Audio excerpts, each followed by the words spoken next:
America, the land of the free, home of the brave, and currently a giant petri dish. Yes folks, it's February 2025 and we're facing down a foe more relentless than a telemarketer during dinner. The flu. This isn't your grandma's sniffles and tea kind of flu, oh no. This is a full-blown, hospital overcrowding, why didn't I get my flu shot kind of situation. We're talking worse than some points during the COVID-19 pandemic. Remember those empty shelves and panicked faces? They're back, baby. Only this time it's not toilet paper we're hoarding, but Tamiflu and tissues. Hospitals are overflowing, healthcare workers are burning out, and the body count, well, it's not pretty. We're seeing numbers that would make even the Grim Reaper reach for a sick day. So, what makes this flu season different from a dumpster fire in a tire yard? Firstly, it's hitting harder and faster than a runaway shopping cart on Black Friday. We're seeing more hospitalizations, more deaths, and more I told you so's from every mom and doctor in America. Secondly, this flu seems to have a particular fondness for children and the elderly, two groups already vulnerable to a stiff breeze. Kids are getting hit with a nasty brain-swelling thing called ANE, and the elderly are battling MRSA pneumonia like it's going out of style. It's a recipe for disaster, served with a side of cough syrup. Remember that time your internet went out during the season finale of your favorite show? Now imagine that, but instead of missing out on plot twists, people are missing out on, breathing. Our healthcare system, already held together by duct tape and the goodwill of nurses, is now being stretched thinner than a yoga instructor on a juice cleanse. Hospitals are beyond capacity, with patients stacked like cordwood in hallways. Doctors and nurses are working around the clock, fueled by caffeine and the sheer will to keep people alive. It's a heroic effort, but even heroes need sleep, bathroom breaks, and the occasional moment to cry in the supply closet. The situation is even more dire in rural areas where hospitals are fewer and farther between than gas stations on a desert highway. People are driving hours for treatment, only to be met with overflowing waiting rooms and a shortage of everything from beds to basic medical supplies. This flu season is exposing the cracks in our healthcare system like a bad game of Jenga. And by cracks I mean gaping chasms that threaten to swallow us whole. It's a stark reminder that when it comes to healthcare, we're only as strong as our weakest link. So, how do we stop this runaway train of snot and misery?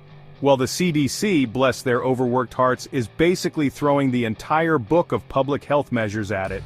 They're urging everyone and their pet goldfish to get vaccinated, wash their hands like they're performing surgery on a grape, and wear masks in public like it's suddenly become a fashion statement.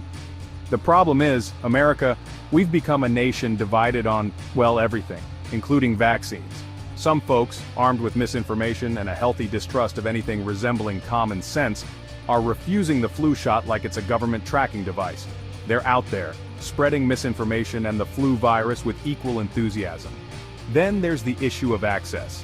Vaccines should be as easy to get as a conspiracy theory on Facebook, but sadly, that's not always the case. Low-income communities, rural areas, and communities of color often face barriers to healthcare, including access to vaccines. The good news is, there are people out there fighting the good fight.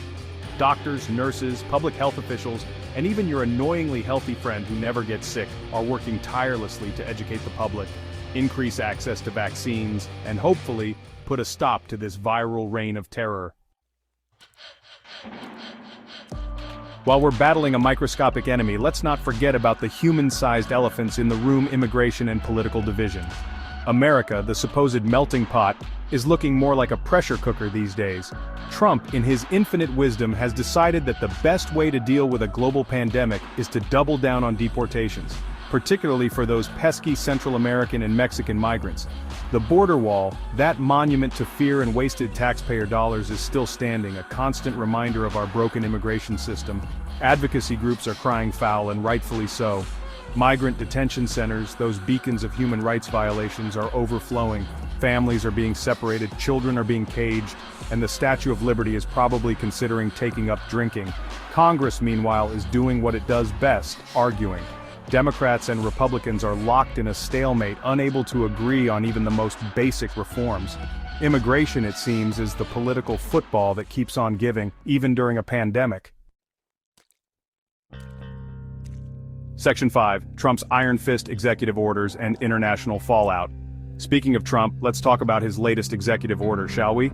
Because apparently running a country during a pandemic and a flu epidemic isn't enough to keep him busy. This time he set his sights on South Africa, slapping sanctions on them for land expropriation. Now I'm not saying that land expropriation is a good thing, but I am saying that maybe, just maybe, there are more pressing issues to deal with right now, like, I don't know, a global health crisis. But no, Trump's got a Trump, and that means throwing his weight around on the world stage, even if it means alienating allies and strengthening our adversaries. This move, South Africa is fuming, Russia and China are probably popping champagne corks, and the rest of the world is left wondering what the hell America is doing. It's diplomatic chaos, served with a side of geopolitical instability, just what we need right now. And if that wasn't enough, Trump also decided to appoint himself chairman of the Kennedy Center's board. Because why not add cultural overlord to his already impressive resume? It's a move that has sparked outrage and accusations of political interference in the arts. But hey, at least the guy can play the accordion, right? Section 6, A Shield in the Sky, the American Iron Dome and Middle East Tensions. While Trump's busy playing Risk with the world map, the US military is hard at work on its latest project, the American Iron Dome. Yes, you heard that right. We're getting our very own missile defense system inspired by our good friends in Israel. The goal? To counter those pesky missile threats, particularly from Iran, because nothing says peace through strength like a giant expensive umbrella designed to shoot down rockets. It's all part of a broader shift in US military policy, one that involves more spending, more weapons, and more intervention in the Middle East. Of course, this has gone over about as well as a fart in a spacesuit. Iran is not amused, our allies in the region are nervous, and arms control experts are pulling their hair out. But hey, at least we'll be safe from those pesky missiles, right? As long as they don't, aim for the gaps in the umbrella. Section 7, Economic Battleground, Trade Wars, and Global Uncertainty. Let's move on to the economy, shall we? Because apparently a pandemic, a flu epidemic, and a potential nuclear standoff weren't enough to worry about. No, we've also got trade wars. Remember those? Those fun little economic squabbles that Trump started because he thinks tariffs are a sign of strength? Yeah, those are still going strong. We're currently locked in trade disputes with China and the EU, slapping tariffs on everything from steel to solar panels. It's like a game of economic chicken, only the stakes are higher and the potential consequences are far more dire.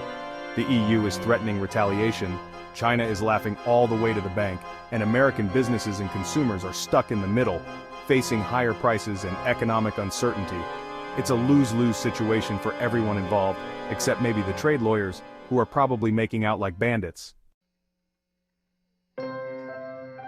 Section 8. The Green Divide, Environmental Policies Spark Controversy. And while the world burns, both figuratively and literally, let's not forget about the environment. Trump, in his infinite wisdom, has decided that the best way to address climate change is to, well, ignore it. He's rolled back environmental regulations, pulled out of international agreements, and generally given polluters a free pass. His latest move? Banning paper straws, because apparently that's the biggest environmental threat facing our planet. Never mind the fact that plastic pollution is choking our oceans, deforestation is rampant, and we're on track for catastrophic climate change. Nope, it's those pesky paper straws that are the real enemy. Environmentalists are understandably outraged. They're accusing Trump of prioritizing corporate profits over the health of the planet, and they're not wrong. But hey, at least we can all enjoy our plastic straws while we still can, right? Section 9. A future uncertain conclusion. So there you have it, folks. A snapshot of America in February 2025. A country grappling with a deadly flu epidemic, political division, international turmoil, economic uncertainty, and an environmental crisis. It's enough to make you want to crawl under a rock and wait for the apocalypse to pass. But hey, at least we have celebrity fundraising efforts for California wildfire victims, because nothing says we care like throwing money at a problem after it's already happened. As for the upcoming presidential election, well, let's just say the stakes have never been higher. The future of our country and indeed the world hangs in the balance. Will we choose a leader who will address these challenges head on, or will we continue down the path of division, denial, and destruction? Only time will tell, but one thing's for sure, it's going to be a bumpy ride.